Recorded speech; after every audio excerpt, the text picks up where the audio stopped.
मलिक महराज साहब, आपको हो क्या गया? आप जब लेजिस्लेटर बने तो आपको एक काउंसलिंग की जरूरत थी। दरअसल मामला इंतहाई हसास है और हसास नवियत के मामलात पर बात करना बड़ा लाजमी है।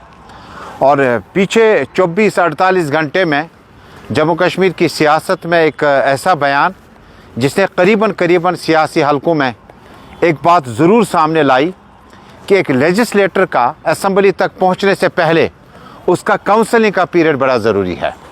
जब एक एमएलए बन जाता है तो वो उस इलाके के, उस क्षेत्र का नुमाइंदा होता है, वो पार्टी का नुमाइंदा बाद में होता है। जिस बंदे ने जी दर्ज करके असम्बली की दहलीज तक पहुंचा, वो भी कठिन हालात में, उसके बाद उनके ज़ुबान से ऐसे अल्फाज निकलते हैं जिसकी नज़ीर नहीं मिलती है। मेरी मुराद जम्मू कश्मीर में यंगेस्ट पॉलिटिकल अपोनेंट और एमएलए मलिक महराज साहब की है। मलिक महराज साहब का ताल्लुक़ उसी इलाके से है जिस इलाके में सोहरवर्दी साहब, अब्दुल मजीद वानी साहब और किसी हद तक सरूरी साहब का इन्फ्लुएंस रहा, और उसके बाद पीपल्स डेमोक्रेटिक पार्टी के लीडर और बाकी जमातों ने इस इलाके में बहुत ज़्यादा काम किए। लेकिन एक एमएलए बनने के बाद अगर सबसे पहला पॉलिटिकल रेफरेंस आपको लेजिस्लेशन में मिलता है, वो मिलता है ऑबिचुरी रेफरेंस, जिसको असेंबली या पॉलिटिकल लैंग्वेज में मातमी करारदाद कहते हैं। जब कोई बड़ा सियासतदान एमएलए रहा हो तो उसकी याद में मातमी करारदाद आती है, उस पर चर्चा होता है। अभी सईद अली शाह गिलानी साहब के लिए जब ऑबिचुरी रेफरेंस आया तो सब लीडरान ने अपनी पार्टी से ऊपर उठकर सियासी मुखालफत को, सियासी सम्मत को यकसर नज़रअंदाज करके गिलानी साहब के लिए बात की कि उनके मुस्बत नतीजों पर बातचीत की गई। मलिक महराज साहब, आपको हो क्या गया? आप जब लेजिस्लेटर बने तो आपको एक काउंसलिंग की ज़रूरत थी।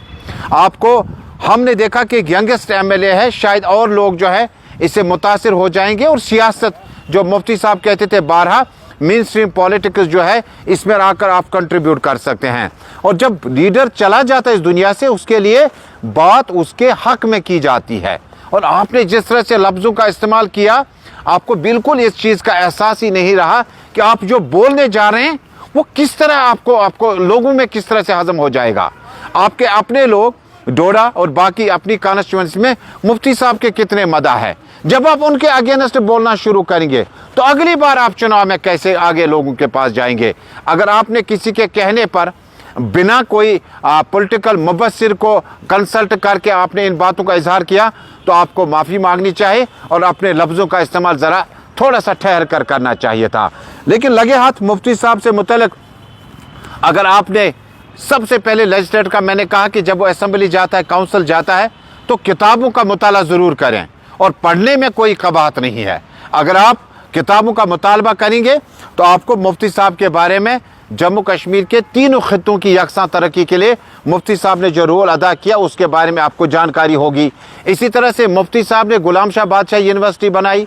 मुगल रोड से जिस तरह से आपने देखा कि शोपियान से होते होते पर्यटक या टूरिज़्म हमारा किस कदर रहा।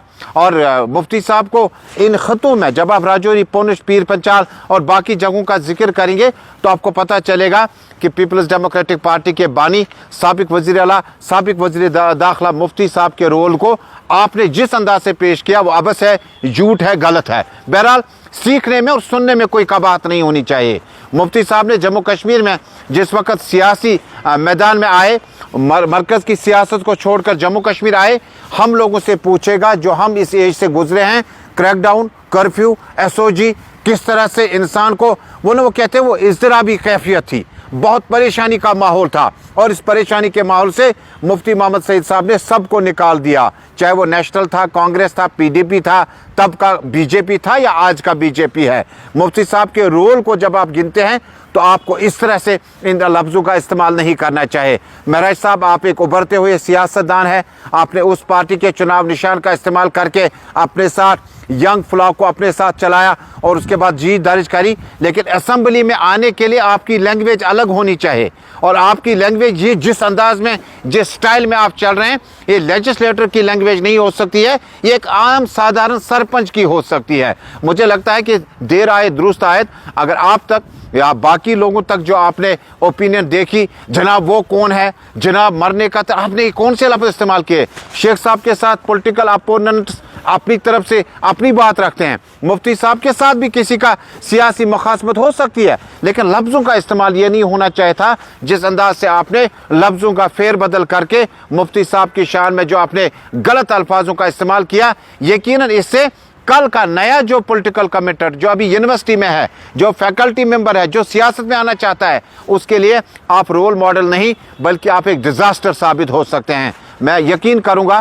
कि जब हम इस वीडियो में ये बात करते हैं तो यकीनन आपको अपनी तारीख के अवराक पलटने चाहे और मुफ्ती साहब के बारे में जानना चाहे कि कांग्रेस UPA 1 UPA 2 बीजेपी में जब हुकूमत साजी बनी तो एजेंडा ऑफ अलायंस लिखा गया और मुफ्ती साहब ने अपने वक्त के रहते, महबूबा मुफ्ती साहिबा ने अपने वक्त के रहते, आप जिस असेंबली आप कम इम्पोर्टेंट मानते हैं, यहाँ से मिलिटेंटों के खिलाफ रमज़ान के महीने में सीज फायर नहीं हुआ क्या?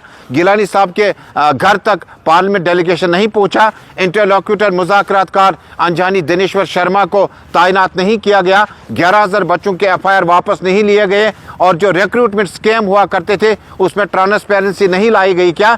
ये चीज़ें बुनियादी तौर पर है। जाते जाते महराज साहब, आप जो सारा नज़ला निकालते हैं कि PDP और BJP के मिलने से सूरत हाल तब्दील हुई। जम्मू वासियों ने BJP को चुना, कश्मीर वासियों ने PDP को चुना था और कंपल्शन था कि PDP जो था वो इलेक्शन लड़ा था 87 के रिग मास्टर्स के खिलाफ। जम्मू कश्मीर में बंदूक को जन्म देने वाली जो पार्टी है उसके खिलाफ इलेक्शन लड़ा था। करप्शन में जिस कांग्रेस पार्टी ने यहाँ काफी नुकसान किया था उसके खिलाफ इलेक्शन लड़ा था। और देवेंद्र राणा अंजानी कहते हैं उमर अब्दुल्ला साहब ने कोशिश की थी पहले BJP का हाथ पकड़ने की, लेकिन उन्होंने कहा कि आपके पास नंबर कम है, आपसे हुकूमत साजी हम शराकतदारी में नहीं जा सकते हैं। लिहाजा मुफ्ती साहब ने एक बड़े विजन के साथ एजेंडा ऑफ अलायंस में BJP को अपनी टर्म्स एंड कंडीशंस पर ही हुकूमत साजी जम्मू कश्मीर में कराई। महबूबा मुफ्ती ने खुददारी के साथ, खुद एतमादी के साथ 3 महीने का वक्त लिया, एजेंडा ऑफ अलायंस बना, उसके बाद हुकूमत साजी का हिस्सा हुए। ये मुझे बताओ जम्मू कश्मीर की तारीख में कौन सा वजीर आला एजेंडा ऑफ अलायंस के साथ हुकूमत साजी करता है? मुझे यकीन है आपके जो अल्फाज है इसे अरबी में सबकत लिसानी कहा जा सकता है कि आपसे ऐसे अल्फाज निकल गए जो नहीं निकलने चाहिए थे। मुझे लगता है कि जम्मू कश्मीर में हमारे कौम के जो मुमताज़ सियासतदान मुफ्ती साहब के हक में जिस अंदाज से आपने गलत कज़ब बयानी की है, झूठ बोला है,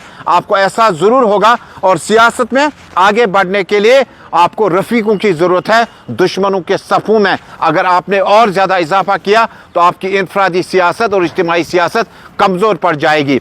हम चाहते हैं कि आप जैसे नौजवान सियासतदान सियासत में इसी तरह से आएँ, लेकिन डोडा से आपने अपनी नुमाइंदगी तो की, लेकिन डोडा वालों को भी आपने मुफ्ती साहब के साथ ये गलत बयानी करके उनको भी सोचने पे मजबूर किया कि महराज मलिक हमारा नुमाइंदा है या किसी और का नुमाइंदा। बहुत बहुत शुक्रिया।